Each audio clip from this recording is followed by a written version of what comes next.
Welcome back, and in this video we are going to discuss one important thing about WhatsApp, that is online and lost in condition. If you are chatting to somebody and you do not want to show that you are online to that person, then you need to do some settings. I am going to tell you in this video. If you are knowing that settings, then this video is not for you. If you are not knowing, please like and subscribe if you like the video. So just go to the WhatsApp and here go to the three dots, settings. One example I will tell you, that if you are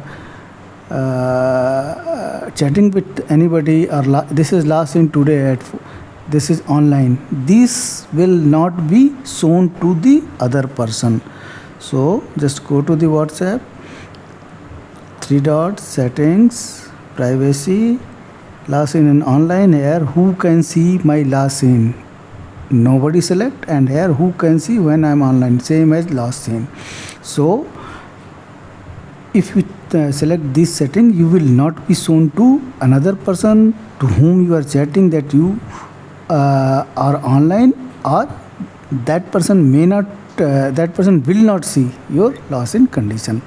If you want to share with some contacts, then you can select this.